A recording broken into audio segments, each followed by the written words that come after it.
مسلمان کا یہ عقیدہ ہے کہ ہمارا خالق اللہ ہے، ہمارا مالک اللہ، ہمارا رازق اللہ۔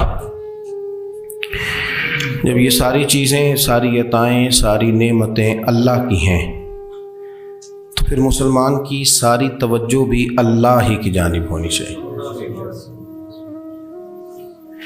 اسے کوشش کرنی چاہیے کہ وہ ہر معاملے میں، ہر مسئلے میں، ہر پریشانی میں اپنی توجہ اپنے رب کریم کی جانب مبذول رکھے۔ انسان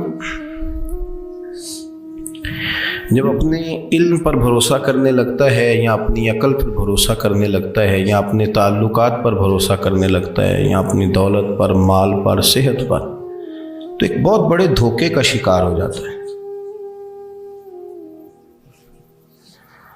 اور انسان جب انسانوں پر بھروسہ کرنے لگتا ہے تو پھر اللہ تعالیٰ اسے بعض اوقات انسانوں کے سپرد کر دیتا ہے،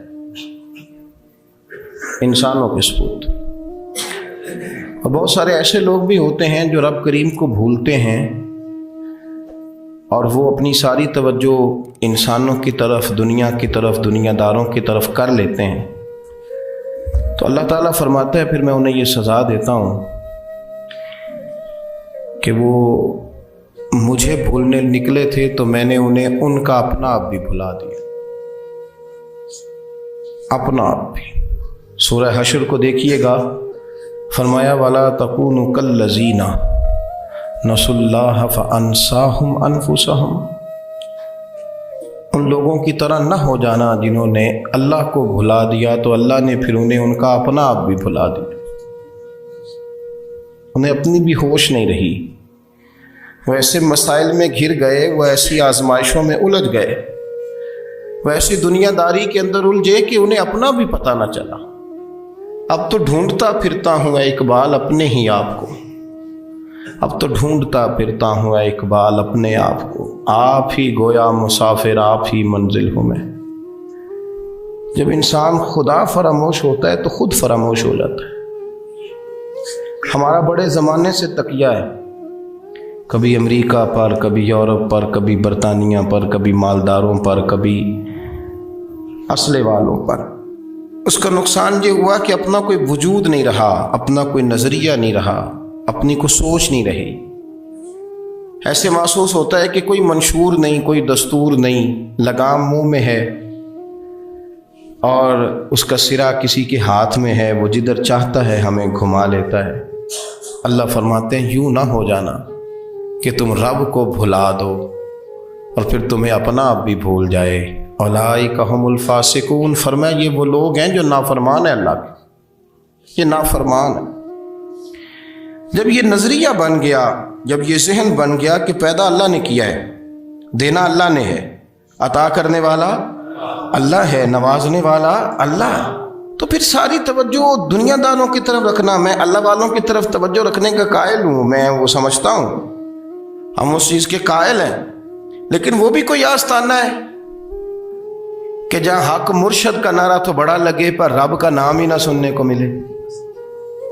یہ بھی کوئی بات ہوئی کہ جہاں یہ تو نعرہ زور سے لگے کہ جیوے جیوے مرشد جیوے، لیکن استغفار کا درس ہی نہ ملے۔ جہاں ہر وقت یہ بتایا جائے کہ یہاں آ گئے تو بچ گئے، کیسے بچیں گے؟ میرے رسول پاک علیہ السلام کا دروازہ سب سے بڑا دروازہ ہے، حضور کا دروازہ سب سے بڑا دروازہ ہے، لیکن میرے دوستو یاد رکھنا، نبی پاک علیہ السلام نے بھی لوگوں کو جب رستہ دکھایا ہے تو رب کریم کا رستہ دکھایا ہے، اللہ کا رستہ دکھایا، اللہ کریم کا رستہ دکھایا، لوگوں رب کی طرف توجہ کرائی۔ میرے رسول کریم سید عالم صلی اللہ تعالیٰ علیہ وسلم نے لوگوں کی اللہ کی جانب توجہ کرائی اور لوگوں سے یہ کہا کہ وہ اپنے رب کریم کی جانب اپنا ذہن رکھیں، اپنی توجہ اپنے اللہ کی جانب مبذول کریں۔ میری بات کو اچھے طریقے سے سمجھیے گا، علم اللہ تبارک و تعالیٰ عطا کرتا ہے تو اسے اللہ کی عطا ہی سمجھنا چاہیے۔ کچھ لوگوں کے پاس علم ہوتا ہے پر علم نافع نہیں ہوتا، وہ ٹامک ٹونیاں مارتے رہتے ہیں ساری زندگی، علم کو اللہ کی عطا سمجھیں، اپنی عقل پر اپنے شعور پر زیادہ بھروسہ نہ سمجھیں، نظر اللہ پہ رکھیں۔ حضرت مولا علی شیر خدا کرم اللہ تعالی وجہہ الکریم سے کسی نے پوچھا تھا بڑا عالم کون ہوتا ہے؟ ہمارے ہاں تو اب وہ والے عالم پائے جاتے ہیں نا اللہ ماشاءاللہ، جو ممبر پہ بیٹھتے ہیں تو دعوے دعوے، ممبر پہ بیٹھتے ہیں تو دعوے دعوے، اس طرح کے عالم ہمارے ہاں پائے جاتے ہیں۔ وہ ہر بات میں دعویٰ کرتے ہیں، میں یہ کر دوں گا، میں وہ کر دوں گا۔ یہ مزاج علماء کا نہیں۔ حضرت علی المرتضیٰ سے کسی نے پوچھا بڑا عالم کون ہوتا ہے؟ فرمایا بڑا عالم وہ ہوتا ہے کہ جسے مسئلے کا پتہ نہ ہو تو وہ کہہ دے مجھے نہیں پتہ، میں پتہ کر کے بتاؤں گا، غلط بات بیان نہ کرے۔ امام مالک سے کسی نے کوئی مسئلہ پوچھا تو آپ فرمانے لگے مجھے اس سوال کا جواب نہیں آتا۔ ہمارے بزرگ سمجھاتے کیا ہے؟ وہ کہنے لگا آپ اتنے بڑے امام ہیں تو اس سوال کا جواب نہیں آتا۔ آپ فرمانے لگے اگر مجھے ہر سوال کا جواب آتا پھر تو میں خدا ہوتا، مجھے ہر سوال کا جواب نہیں آتا، مجھے تو اتنا آتا ہے جتنا میرے رب نے مجھے عطا کر دیا۔ اپنی نظر اللہ پہ رکھیں، نکل آئیں اس معمے سے باہر کہ میں کوئی بلا ہوں، مجھے بڑا پتہ ہے، میرے پاس 6 ڈگریاں ہیں، مجھے 10 جگہ پہ تدریس کا شغف حاصل ہے، اس سے نکلیں باہر۔ قرآن مجید دیکھیے گا، اللہ تعالیٰ نے ارادہ قدرت فرمایا کہ میں حضرت آدم کو بناؤں گا، پھر بنانے کے بعد فرمایا فرشتوں سجدہ کرو آدم کو، سب نے سجدہ کیا الا ابلیس ابا واستکبر وکان من الکافرین، سب نے سجدہ کیا سوائے ابلیس کے، اس نے انکار بھی کیا، تکبر بھی کیا اور کافروں میں سے ہو گیا۔ تو یہ جب اللہ تعالیٰ نے سجدہ کرایا تو کیسے کرایا؟ اللہ تبارک و تعالیٰ نے نا حضرت آدم کو علم سکھایا خود، وعلم آدم الاسماء کلہا، خود اللہ فرماتے ہیں کہ میں نے جناب آدم علیہ السلام کو تمام اشیاء کے نام سکھائے، سب اشیاء کے نام سکھائے۔ تو وہ چیزیں پھر میں نے نا، اللہ فرماتے ہیں میں نے فرشتوں پہ پیش کی، میں نے کہا کہ بتاؤ ان کے نام کیا ہے، تو فرشتوں نے جو جواب دیا ہے وہ سمجھنے والا ہے۔ اللہ نے چونکہ خود علم سکھایا تھا حضرت آدم کو، جناب آدم سکھایا تھا، لیکن فرشتوں کو نہیں سکھایا تھا۔ تو اللہ کریم نے فرمایا فرشتوں اب یہ بتاؤ ان چیزوں کے نام کیا ہیں؟ تو فرشتے کیا کہتے ہیں؟ فرشتے عرض کرتے ہیں قالوا سبحانک لا علم لنا۔ آپ کبھی یقین کریں اس چیز کی لذت لیں تو مزہ آ جائے۔ کہا قالوا سبحانک، کہنے لگے تو پاک ہے، قالوا سبحانک، کہنے لگے تو، بھئی آدم علیہ السلام کو نام سکھا لیے، پھر فرشتوں کے سامنے وہ چیزیں پیش کر کے کہا ان چیزوں کے نام بتاؤ، تو فرشتے کیا کہتے ہیں؟ کہتے ہیں قالوا سبحانک، تو پاک ہے، لا علم لنا، ہمارے پاس کوئی علم نہیں، الا ما علمتنا، ہمیں تو اتنا پتہ ہے جتنا تو نے ہمیں سکھا دیا، ہمیں تو اتنا پتہ ہے جتنا تو نے ہمیں، لا علم لنا، ہمارے پاس کوئی علم نہیں ہے، اتنا ہی پتہ ہے جتنا تو نے ہمیں سکھا دیا ہے، اس سے زیادہ ہمارے پاس علم۔ اور یہ کیوں تو نے ہمیں جتنا سکھایا اتنا پتہ ہے؟ فرشتے یہ نہیں کہتے یا اللہ تو زیادہ سکھا، آدم کو دیا تو ہمیں بھی دے، یہ نہیں فرمایا، فرمایا انک انت العلیم الحکیم، اے اللہ تو علم والا بھی ہے اور حکمت والا بھی ہے، تجھے پتہ ہے کس کو کتنا دینا ہے، جتنا تو نے مناسب سمجھا جناب آدم کو دیا، اور جتنا تو نے بہتر سمجھا وہ تو نے ہمیں عطا فرمایا۔ تو اگر آپ کے پاس علم ہے، کہیں نالج ہے، اس کو اللہ کی عطا سمجھیں۔ ہمارے ہاں بہت سارے لوگ بن کے بیٹھ جاتے ہیں، میں اکثر کہتا ہوں کہ پھر وہ دعوے کرتے ہیں میرے علاقے والے جاہل ہیں، میرے شہر والے جاہل ہیں، میرے خاندان والے پڑھے نہیں۔ یہ آپ کا دعویٰ ہے، یہ آپ کو خراب کر دے گا۔ ہم نے بہت سارے ایسے لوگ دیکھے جو بہت بڑے عالم تھے، لیکن اللہ جب لینے پہ آیا تو عقل ہی لے گیا، شعور ہی چلا گیا، حافظے ختم ہو گئے۔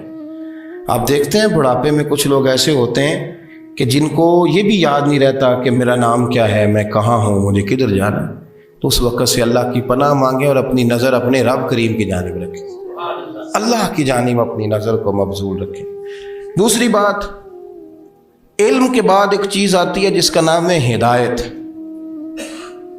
جس کا نام ہے تقوی، جس کا نام ہے پرہیزگاری، جس کا نام ہے عمل، عبادت، ریاضت۔ یہ بھی اسی وقت ہی نصیب ہوتی ہے جب میرا رب کریم نصیب فرما دیتا ہے۔ ہم نے نا نیکی کا اپنا اپنا سٹیٹس بنا لیا ہے، اپنا اپنا معیار بنا لیا ہے۔ کچھ لوگ کہتے ہیں کہ جناب مسجد میں سیمٹ کا توڑا دینے سے بہتر ہے کسی غریب کو آٹے کا تھیلا دے دو۔ اب اس نے اپنا مزاج بنا لیا نا نیکی کا، اس نے اپنا سٹیٹس بنا لیا۔ میرا یہ سوال ہے کہ نبی پاک صلی اللہ تعالیٰ علیہ وسلم جب مدینہ شریف آئے تھے تو حضور نے سب سے پہلے غریبوں میں آٹا تقسیم کیا تھا کہ سب سے پہلے مسجد بنائی تھی؟ کیا عجیب لوگوں کا رنگ ہے، اپنی مرضی کی ہدایت، اپنی مرضی کا تقوی، اپنی مرضی کا معیار۔ مسجد کوئی بڑا چھوٹا خطیب بھی میری طرح کا ہو نا تو وہ مسجد میں بیٹھ کے جب نبی پاک کی بات کرتا ہے تو کہتا ہے میرے رسول پاک غریبوں کا سہارا بن کے آئے۔ وہ غریبوں کی بات کرتا ہے، مسکینوں کی، لاچاروں کی، کمزوروں کی بات۔ تو مسجد ہی تو وہ ادارہ ہے جہاں سے غریبوں کی بات ہو رہی۔ تو اب لوگوں نے غریب کو اور مسجد کو لڑانا شروع کر دیا، اس کو لڑاؤ کہ مسجد میں پیسے دینے سے بہتر ہے آپ غریب کو آٹے کا تھیلا دے دیں۔ آپ یہ کیوں نہیں کہتے کہ مسجد میں بھی آپ توڑا دیں ایک سیمٹ کا اور ساتھ غریب کو بھی خدمت کریں؟ یہ کیوں نہیں تقویٰ؟ اپنی اپنی مرضی کا مزاج، اپنی اپنی۔ کچھ لوگ کہتے ہیں چھوڑو جی، ساری زندگی انسان نماز پڑھتا رہے اور پھر گالیاں بھی دیتا رہے، بندہ داڑھی بھی رکھ لے اور جھوٹ بولنا بھی نہ چھوڑے۔ تو یہ آپ نے اپنے پاس سے تقوی کا معیار بنایا ہے۔ گالی دینے کا گناہ ہے اور داڑھی رکھنے کا ثواب ہے۔ تو اگر آپ داڑھی رکھے ہوئے ہیں اور آپ کوئی غلطی کر رہے ہیں تو اس سے آپ کی داڑھی کا ثواب ختم، اللہ کرے آپ کو سمجھ آئے میری بات۔ آپ کوئی غلطی کر رہے ہیں، داڑھی کا ثواب اس سے ختم، وہ اپنی جگہ پہ قائم ہے چیز۔ اپنی مرضی کا کیوں تقوی کا معیار بناتے ہیں؟ تقوی کا مزاج اپنی مرضی کا نہ بناؤ۔ اللہ کی بارگاہ سے دعا مانگو کہ یا اللہ ہمیں ہدایت کا نور عطا فرما، اللہ تو ہمیں رستہ دکھا، تو بتا کہ ہدایت کیا ہے۔ تو رب فرماتا ہے اللہ ولی الذین آمنوا، اللہ مومنوں کا مددگار ہے، یخرجہم من الظلمات الی النور، وہ انہیں اندھیروں سے نکالتا ہے اور نور کی طرف روشنی عطا فرماتا ہے۔ اندھیروں سے نور کی طرف اللہ لاتا ہے۔ اللہ ولی، اللہ مومنوں کا ولی ہے، وہ انہیں اندھیروں سے نور کی طرف نکالتا ہے۔ ہدایت ہمیشہ اللہ کی طرف سے سمجھے۔ جب وہ نماز کی توفیق دیتا ہے تو اپنے فضل سے دیتا ہے، جب وہ ذکر کی توفیق دیتا ہے تو اپنے فضل سے۔ ہم سمجھتے ہو جی فلانا نہیں پڑھ رہا بڑا بیوقوف ہے، فلانا نہیں پڑھ رہا، تو تم کیا اپنی عقل کے طور پہ پڑھ رہا ہے؟ میں جی اللہ کے فضل سے 2 سپارے پڑھتا ہوں، تو کس پہ احسان کرتے تو 2 سپارے پڑھ کے رویا کر، کہا اگر مالک تو بڑا قریب نہیں؟ بڑے لوگ ہیں جن کو پورا قرآن حفظ ہے پر انہیں پڑھنے کی توفیق نہیں، تو انہیں فضل کیا اور مجھے توفیق دے دی ہے پڑھنے۔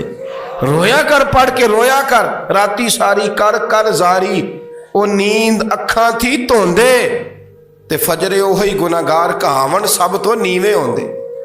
مہربانی کریں، ڈریں، نیکی کریں تو پھر ڈریں، پھر احساس پیدا کریں، پھر اپنے اندر وہ کمزوری لائیں کہ توبہ توبہ مجھے تو پتہ ہی نہیں، تو جانتا ہی نہیں۔ حضرت سیدنا امام اعظم ابو حنیفہ رحمۃ اللہ تعالی علیہ کے ساتھ ایک شخص کہتا میں نے نماز پڑھی، تو عشاء کی نماز تھی۔ یہ جو لوگ بڑے ہوتے ہیں نا، جن کے پیار کرنے والے بڑے ہوتے ہیں، ان کے گرد خوف بھی بڑا ہی ہوتا ہے، انہیں بڑا ڈر لگتا ہے، بڑی بعض اوقات آزمائش ہوتی ہے ان کی۔ عشاء کی نماز کہتے پڑھی تو امام صاحب نے نا عشاء کی نماز میں تلاوت کی آیتیں فَمَن يَعْمَلْ مِثْقَالَ ذَرَّةٍ خَيْرًا يَرَهُ وَمَن يَعْمَلْ مِثْقَالَ ذَرَّةٍ شَرًّا يَرَهُ، فرمایا جو ذرہ برابر خیر کرے گا وہ بھی قیامت میں دیکھے گا، اور جو ذرہ برابر شر کرے گا وہ بھی قیامت میں اس شر کو دیکھے گا، اس کے سامنے آئے گا۔ تو وہ شخص کہتا ہے کہ سارے لوگ نماز پڑھ کے چلے گئے تو امام صاحب رحمۃ اللہ علیہ نے اپنی داڑھی پکڑی، رو رہے ہیں، کہتے ہیں اور ذرہ برابر نیکی کا بدلہ دینے والے، اور ذرہ برابر شر پہ سزا دینے والے میری سفید داڑھی کو دیکھ، مالک میرے ذرے ذرے سامنے نہ لانا، لوگ تو میری بڑی قدر کرتے ہیں دنیا، میں تو بڑا پہچانا جاتا ہوں، لوگ تو میری راہوں میں پھول لیے کھڑے ہوتے ہیں، مجھے بڑا نوازتے ہیں، قیامت میں رسوا نہ کر دینا، میرے لیے مشکل ہو جائے گی۔ وہ کہتے ہیں میں نے امام صاحب کا درد دیکھا، مجھے کوئی کام تھا تو میں چلا گیا، میں نے کہا کہ وہ اس وقت اللہ کے حضور حاضر ہیں تو میں دوبارہ آؤں گا۔ کہتے ہیں میں تہجد کا وقت آیا تو امام صاحب وہیں بیٹھے تھے اور ان کی داڑھی آنسوؤں سے بھری ہوئی تھی اور زور سے داڑھی پکڑی ہوئی، کہنے لگے مالک رسوا نہ کر دے، قیامت میں رسوا نہ کر دیں۔ یار جو ہدایت یافتہ لوگ تھے وہ تو ڈرے ہوئے تھے، وہ تو سہمے ہوئے تھے، وہ تو کہتے تھے یہ اس کا فضل نہیں، اس نے بلا لیا، یہ اس کا کرم نہیں۔ حضرت باعزید بستامی کسی کافر کو دیکھتا تو رو پڑتے، کہتے مالک تو کتنا کریم ہے، یہ بے ایمان رہ گیا، تو نے اپنے فضل سے مجھے اپنے نبی کا غلام بنا لیا۔ وہ رو پڑ۔ یہاں تو لوگوں کا دعویٰ ہی بڑا ہے۔ نمازی اللہ خیر فرمائے وہ تو دوسروں کو گھورتا ہے، وہ کہتا ہے جنت کا میں مالک ہوں، کنجیاں میرے پاس ہیں، میں کسی اور کو گھسنے نہیں دوں گا۔ اور اگر 2-3 حج کر لے تو پھر تو وہ کہتا ہے کہ اب میرے سے پوچھ کے لوگ جنت میں جائیں گے معاذ اللہ۔ اور اگر وہ 2 4 5 7 دفعہ کوئی نفل پڑھ لے تو پھر وہ کہتا ہے چھوڑیں جی سارے لوگ بے عمل ہیں، میں اکیلا نیک ہوں۔ نہ ایسا کریں، اپنی توجہ اپنے رب پہ رکھیں، اپنی توجہ اپنے معین الملت والدین، عطا رسول، ہند الولی، غریب نواز، خواجہ معین الدین چشتی، حضرت خواجہ اجمیر، شاہ اجمیر، شاہ اجمیر، والی ہندوستان۔ آخری عمر میں نا سارا دن روتے گزر جاتا، ساری رات روتے گزر جاتے، ذرا سی کوئی بات کرتا تو رو پڑتے، آنکھیں آنسوں سے بھری رہتی۔ اور کئی دفعہ آپ نے بھی پریشان ہو جاتے ہیں نا کہ یار تو ایک بات کی جان ہی نہیں چھوڑ رہا۔ تو خواجہ قطب الدین صاحب بختیار کاکی سے لوگوں نے کہا کہ آپ مرشد سے بات کریں، اتنا بھی تو نہیں نہ رونا چاہیے، ہر وقت اس کے آنسو کی کریے، عاشق دا کام ہی رونا توڑا، تبھی نہ روئے نہیں منظوری، یہ عاشق سدا ہی روندا رہتا ہے، پاویں وصل ہوئے تے پاویں دوری، ہر وقت رونے کا کیا مطلب ہے؟ تو خواجہ قطب صاحب کہتے ہیں میں قریب گیا تو میں نے پیر دبائے، میں نے کہا سونیا لوگ تو کچھ بھی نہیں کرتے، تو نے تو کمال کر دی، 90 لاکھ آدمی مسلمان کر دیا، دنیا کچھ نہیں کرتی، تو نے 50 سال ساری رات مصلے پہ بیٹھ کے رب راضی کیا، تو شہزادہ تھا، حضور کی اولاد تھا، لیکن معین الدین تیرا ایک پلاٹ بھی نہیں، تو نے طالب علم پالے، انہیں غریبوں کو دیا، انہیں نوازا، کوئی شے نہیں تیرے پاس، ہر چیز تو نے، ساری رات روتے ہو، سارا دن روتے ہو۔ تو خواجہ قطب الدین صاحب کہتے ہیں میں نے جب عرض کیا تو خواجہ صاحب مجھے گلے لگا لی، چیخ مار کے روئے، کہنے لگے قطب الدین پتر داڑھی سفید ہو گئی، جانے کا وقت آ گیا، جو تو نے نیکیاں گنوائی ہیں وہ ہیں صحیح میرے پاس، پر یار کی بارگاہ میں پیش کرنے کے قابل ایک بھی نہیں، ایک بھی نہیں، تو بارگاہ تو دیکھ کتنی بڑی ہے، رسول کریم کی بارگاہ میں پیش کرنے کے قابل ان میں سے ایک بھی نہیں، تو آستانہ دیکھ کتنا بڑا ہے، کیا پیش کروں گا، کیا عرض کروں گا حضور کی بارگاہ میں، کس طرح؟ وہ یار جو بڑے تھے وہ تو ڈرے ہوئے تھے، سہمے ہوئے تھے، وہ تو بڑی آزمائش میں تھے، لیکن میرا اور آپ کا رٹا 2 نمازیں پڑھ کے 6 نمازوں کا دعویٰ کرنا اور لمبی چوڑی کہانیاں بنانا اور اپنے منہ سے اپنی تعریفیں کرنا، اس سے تھوڑا باہر آئیں۔ رزق بھی میرا اللہ ہی دیتا ہے، علم بھی اللہ دیتا ہے، رزق بھی۔ بڑے بڑے فقیروں کو مالدار ہوتے دیکھا، بڑے بڑے مالداروں کو فقیر ہوتے دیکھا، بڑے بڑے، میرا ایک بڑا سخی قسم کا سجن ہے، بڑا پیارا ہے، میں اسے سخی مانتا ہوں، میں نے اپنی پریشانیوں کے دنوں میں بھی اس شخص کو سخی دیکھا۔ ایک دن رات کو مجھے ٹیلی فون کر کے کہنے لگا کدھر ہو؟ میں نے کہا میں گھر ہوں۔ نہیں اکثر سفر میں ہوتے ہو نا؟ میں نے کہا طبیعت کیسی ہے؟ ٹھیک ہے، بس حال چال پوچھنا تھا۔ میں نہیں سمجھا، میں نے کہا یار یہ کوئی مسئلہ ہے، ورنہ رات کے 2 بجے کوئی حال پوچھنے کو فون تو نہیں نہ کرتا، کوئی مطلب ایسا تو مسئلہ نہیں نا۔ تو میں نے بیک کال کی، میں نے کہا یار میری بات سن، مسئلہ کیا؟ کہ نہیں کچھ نہیں دل کر رہا تھا۔ میں کہا میری گل سن، رہے ہیں اسی 4-5 سال کٹھے، میں تین جاننا، اصل بات کر۔ کہنے لگا مکان بھی بڑا ہے، سارا کچھ ٹھیک ہے، پر وہ بڑا ہی بے نیاز ہے، کچھ حالات اس قسم کے آ گئے ہیں کہ لوگوں کو بتاؤں بھی تو لوگ ماننے کو تیار نہیں، زیادہ نہیں، مجھے نا تھوڑے سے پیسوں کی ضرورت ہے، کوئی 15-20 ہزار اگر مل جائیں میری ضرورت۔ آپ یقین کریں میں روتا رہا ساری رات۔ میں نے کہا مہربانہ تیرا کس طرح کراں گا، اس سے لے کے زمانہ استعمال کرتا تھا، پر بے پرواہی ویخ نہ سجڑ دی، جتھے کسے دی پیش نہ جاوے انہیں تاجاں والے در در رولے تے منگتیاں تخت بٹھا دے۔ سجنا کسے نو کارا مل دئی، کوئی کعبے خالی آوے۔ واللہ خیر الرازقین، وہ کہتے تو دائیں بائیں نہ جا، رزق تو تجھے میں دوں گا، میں ہوں بہتر رزق دینے والا۔ بڑے بڑے بادشاہ، بڑے بڑے شہنشاہ، بڑے بڑے لوگ، ہاتھوں میں کاسے، فقیریاں۔ ام ربیعہ کہا کرتی تھیں، بڑی نیک اور صالح خاتون تھیں، وہ کہتی ہیں کہ میں نا بڑے امیر آدمی کی بیوی تھی، اپنے شوہر کے ساتھ چھت پہ بیٹھی تھی تو نیچے فقیر مانگنے والا آیا، اس نے بڑے درد سے صدا کی تو میں نے اپنے شوہر سے کہا کچھ دینے کا دفع کر، ان لوگوں نے دھندا بنایا ہوا ہے۔ کہتی میں میکے سے بھی بڑا مال لے کے آئی تھی، میرے ماں باپ بڑے امیر تھے تو میں نے نا چوری اپنے خامہ سے نظر بچا کے باتھ روم جانے کے بہانے گئی اور نیچے جا کے 5 دینار میں نے اس فقیر کی ہتھیلی پہ رکھے۔ کہتے ہیں اس نے 5 دینار دیکھے، پھر میری طرف دیکھا تو میں نے اس کی آنکھوں میں آنسو چمکتے دیکھے۔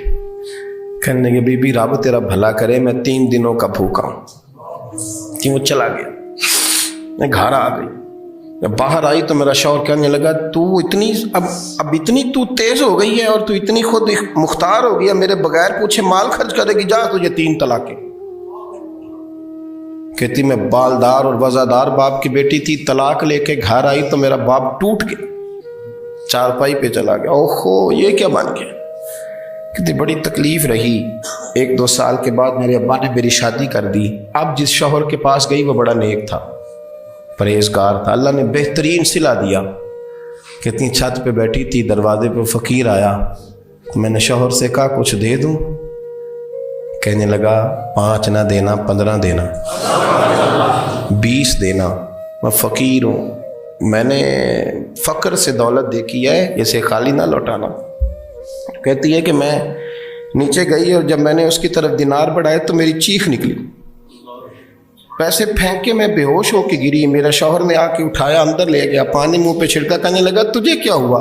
کہنے لگے یہ جو مانگنے آیا یہ میرا پہلا شوہر تھا، وہی تھا جو کہتا تھا کہ تو 5 دینار دے آئیے، جا تجھے 3 طلاقیں۔ پڑھو نا حدیث پاک، میرے نبی پاک علیہ السلام نے فرمایا ایک بندہ گنجا تھا، گنجا، کوئی ترتیب آگے پیچھے ہو جائے تو مفہوم کے لحاظ سے، لیکن میں مفہوم اس کا واضح کرتا ہوں۔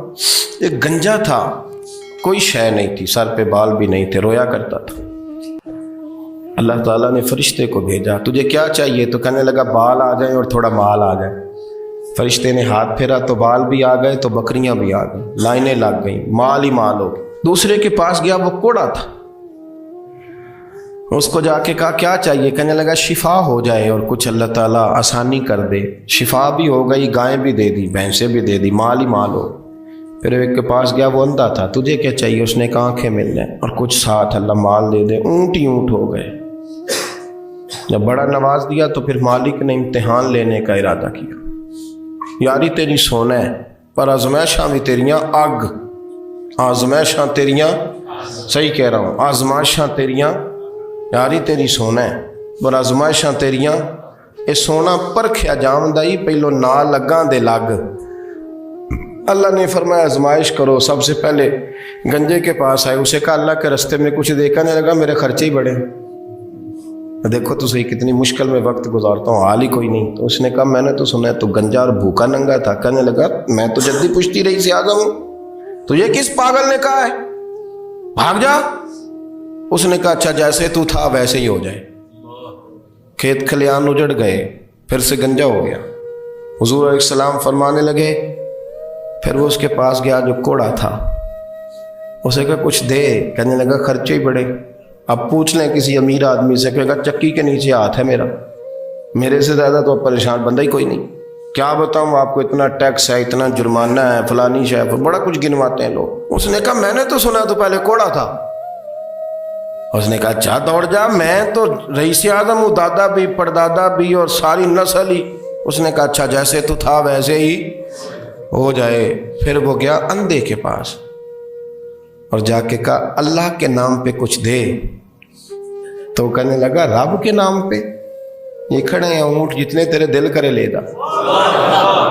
اس نے کہا کیا معنی اس بات کا؟ کہنے لگا یار تجھے کیا بتاؤں، میں تو اندھا تھا، میں نے تو کبھی دنیا دیکھی نہیں تھی، پھر اس کریم نے فضل کیا تو مجھے بڑا کچھ دکھایا، میں کیا بتاؤں، میرا دل کر رہا ہے کہہ دوں کہ پھر اس نے کعبہ دکھایا، پھر اس نے روضہ رسول دکھایا،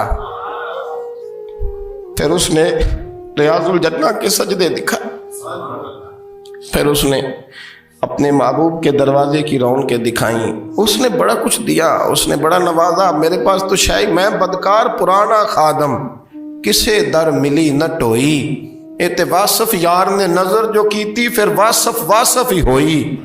اور مالک کریم ہمیں جو اپنے فضل سے دیا ہے وہ اپنے رستے میں خیرات کرنے کی بھی توفیق دے۔ آخر دعوانا الحمدللہ۔